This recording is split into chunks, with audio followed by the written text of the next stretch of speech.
Okay, this is the last quarter. We started with 350 or so human beings this morning, and we're down to about 50 or so now. No, more than that. Okay, thank you very much for staying. Some interesting papers to come. So the next one is the role of deployable Satcom antennas terminals in test and monitoring. Halim Can Albasan. Hello.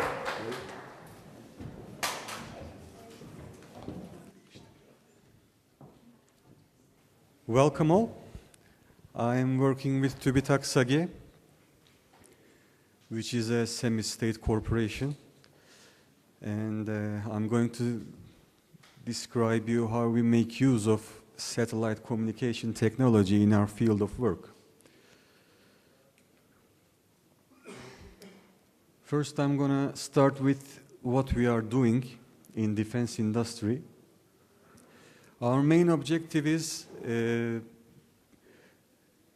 we develop weapon systems for various platforms, air platforms and sea and land and underwater platforms. And we perform necessary tests in order to integrate these systems to their platforms and make them ready to get in the inventory of Turkish armed forces. And I work with the team which performs the second sub-item here. So we are in the test business.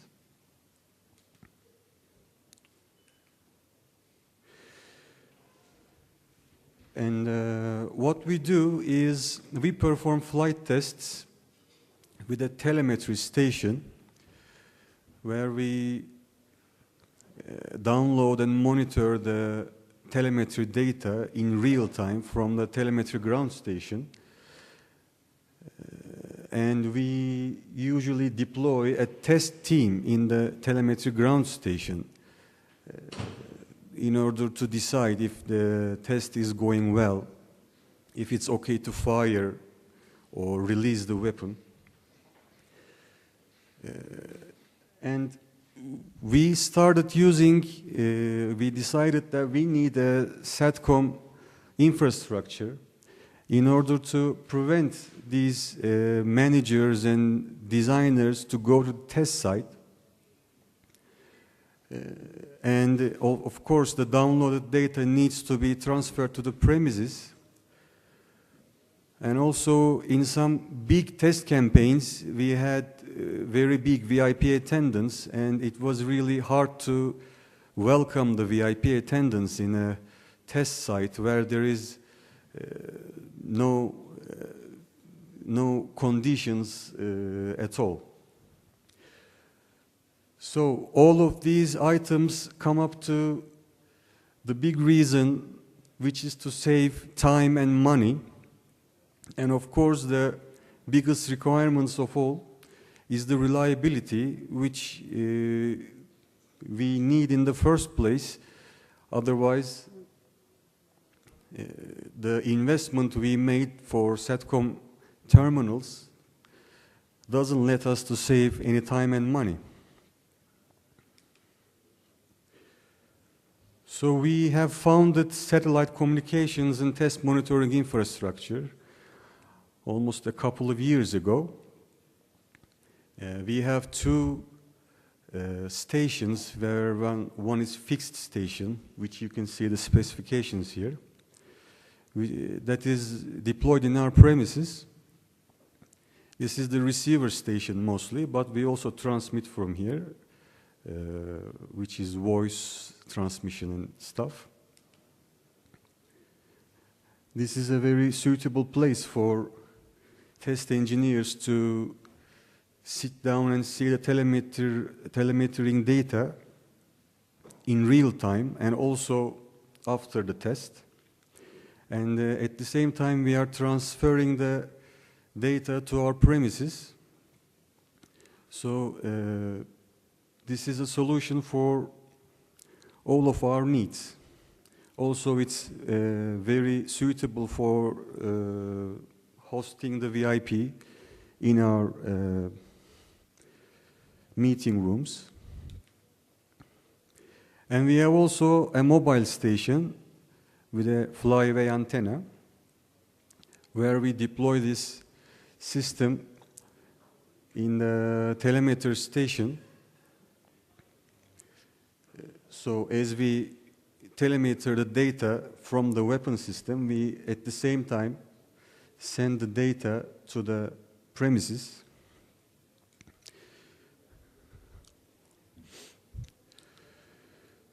So there are some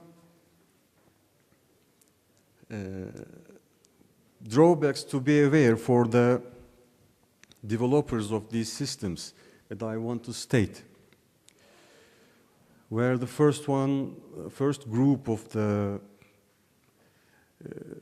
drawbacks are the structural drawbacks. So the metal components are durable to environment by nature. They are hard. But the composite components, this really needs to be taken into consideration while developing, because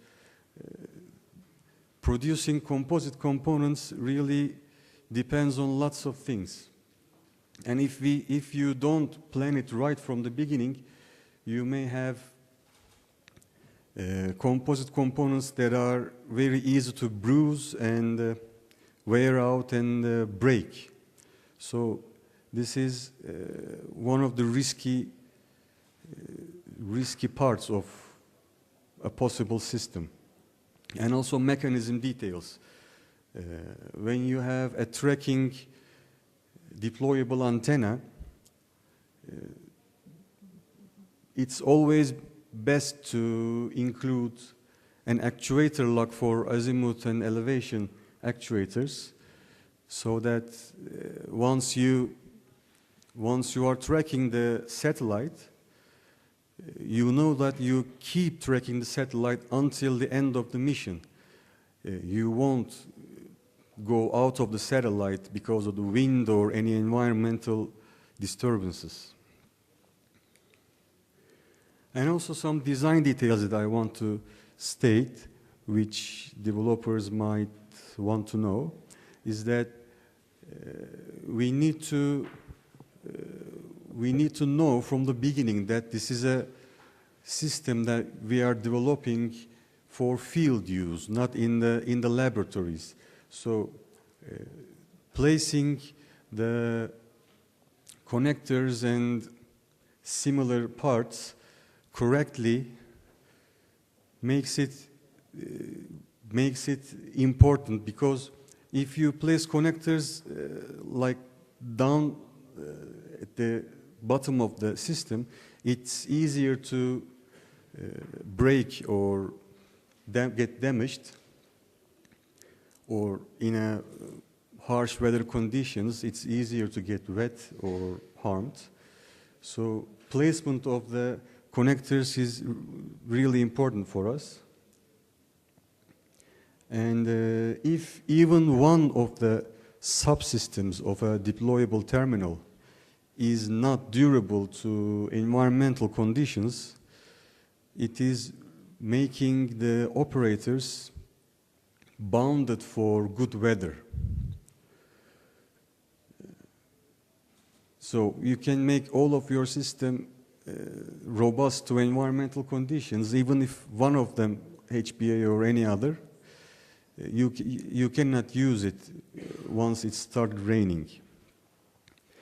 And also mobility is another aspect, because we are saving time and money by preventing test team and managers traveling to the test site. But if I have to deploy like 5 or 10 people just for carrying and installing the system, it's not very feasible to invest on the system again. So it's best to avoid big housings like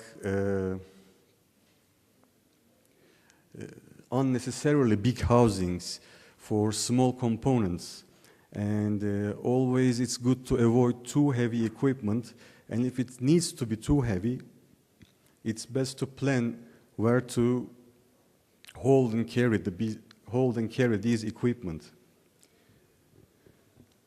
Also, tracking operation needs to be robust. What I mean by that is if the antenna starts tracking the satellite, it needs to know that it is still in track throughout the operation.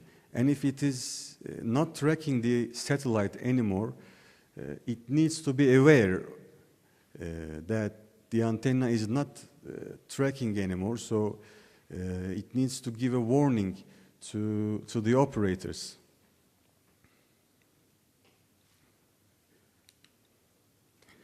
So the ways to improve the development process is, it's always better to think like an end user, and the requirement analysis and risk analysis are very big aspects for this.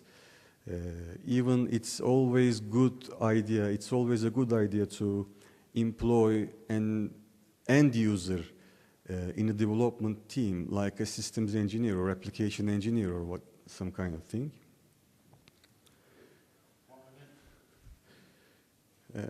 It's always good to ruggedize the system in terms of the materials, like the composite materials, and the housing. If they are not rugged by their design, it's always good to ruggedize them using suitable housings for them, and the radome for the antenna is always a good option.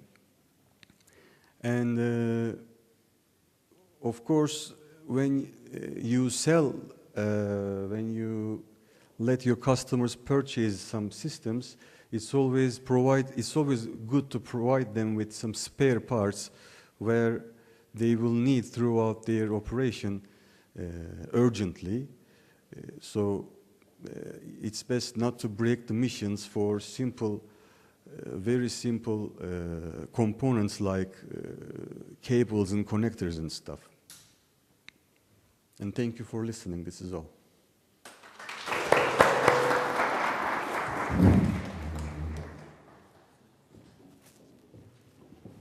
Thank you. That's really good.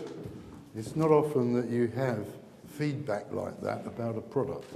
So that's very good. Thank you. Thank you. That's for you.